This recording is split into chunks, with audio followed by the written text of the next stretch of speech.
Yun, okay, so alright mga katinta, at natapos na ho natin yung pagbububong ng padjak ni Mark Ipotol. So ito ho yun. So hindi ko na ho pinakita kung paano ko siya kinabit. Dahil nag live ho tayo kanina, kaya papakita ko na lang ho siguro sa aking vlog yung video pagkabit ko ho sa ni Mark, sa padjak ni Mark. So yun, alright mga katinta, at nandito na si Mark. So yan kakabit naman namin yung kanyang bubong. So, bali ang ginawa ho natin dyan, niras natin yan dahil marami tayong gagawin pa. Dahil yung tindahan ko hindi pa tapos. Kulang pa yun sa pako. Marami pa akong ipapakong bubong, hindi pa ho tapos yun. Kaya bali, minadali na natin tong bubong ng padjak ni Mark. Bali, yun ang inuna na natin dahil medyo mainit na. Patas ng init, magtatagulan na naman. Kaya medyo matagal na rin yun, kaya kailangan na nating unahin na muna bago natin isusunod yung mga ibang gawain natin sa tindahan. At kahit pa paano naman nakakapagtinda na tayo, so paunti-unti magagawa din natin yan. Pero unahin na natin ito, Mark, na bubong. Yun, at umpisa na ho natin. Standby lang ho kayo dyan. Alright.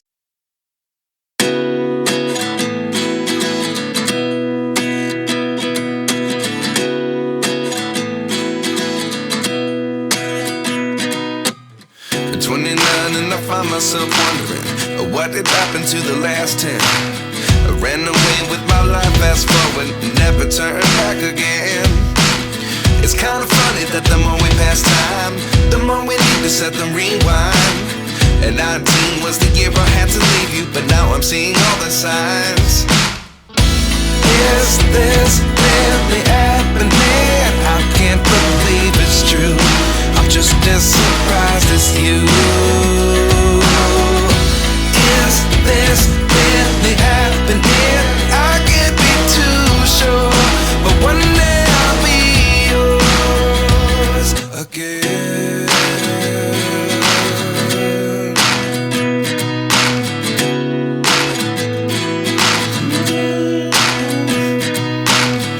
Life lessons come one in a dozen. The other 11 get something from nothing. I sit here looking for an answer. Maybe the biggest question was in the last chapter. You gave me the soul I have today. Without you I never could have moved away. But now I see what you teach. I do believe I always should have stayed. Yeah. Is this really happening? I can't believe it's true. I'm just as surprised as you. Is this really happening? I can't be too sure, but one day I'll be yours again. One day I'll be yours.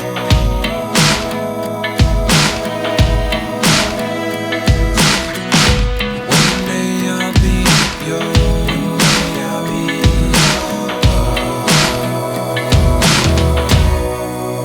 yours. Life lessons come one in a dozen. The other 11 get something from nothing. Life lessons come one in a dozen. The other 11 get something from nothing. Life lessons come one in a dozen. The other 11 get something from nothing. Life changes just open the door. One thing's certain, I'll always be yours. Is this really happening? I can't believe it's true. I'm just as surprised as you. Is this really happening? I can't be too sure, but one day I'll be yours. Yeah. Is this really happening? I can't believe it's true. I'm just as surprised as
Taas na.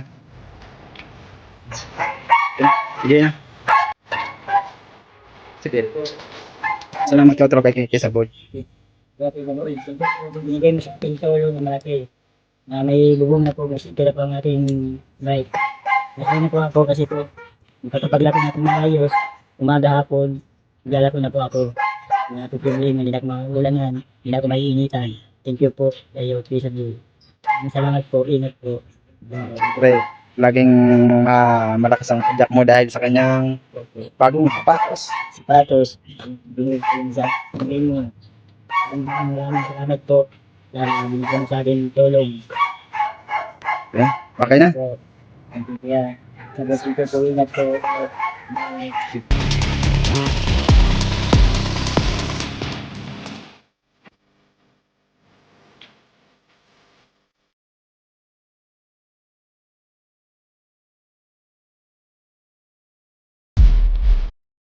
Pakita natin mamaya yung yung mga ginastos natin, yung kabuuan ng gastos. Kung magkano ba inabot lahat ng mga ng mga materyales ni Mark dun sa kanyang padyak at kung may natira pa ba. So mamaya papakita natin yan. Alright. Yun, alright mga katinta, dito ho lahat ng resibo ng binili natin na materyales dun sa ginawa nating sidecar ng padyak at bubong ni Mark. So ito ho yung una.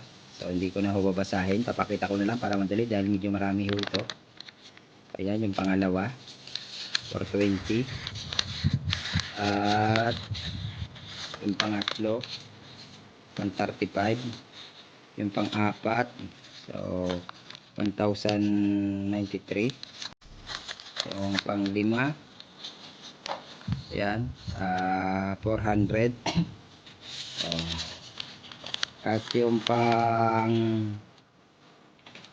430. So, ito pa ho yung pang-pito, 1,242. So, mga ano yata ito, mga GI o mga GI pipe po yan, mga tubo.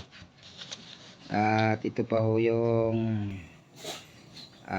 pang-walo, 4x55. So, bar in hole. So, yung pinabutasan natin yung kinakabitan ng ni Mark ng sidecar sa body ng kanyang bike. At ito ho 375 yata ito, 372 parang ganon. Ito yung pyesa yata ito ng kanyang bike. So di natin maintindihan, maliit ang pakasulat. At ito pa ito yung sa pyesa, 850. Ito yung mga pyesa ng kanyang bike. So ito ho yun. So ayan naman nakakita naman welding rod, meron ng 125. Tapos ito ho yung bali wala itong resibo dahil mga pahabol na lang ito. At ito yung heavy duty staple gun with staple nail. Nawala yung resibo natin kaya sinulat na lang. At yung transportation expenses, so 600. At yung cash na sa sapatos ay 1,700. Yun ho yung binigay natin na cash kay Mark, yun sa sapatos niya. Yun, alright mga katinta, at meron pa ngang natitirang 123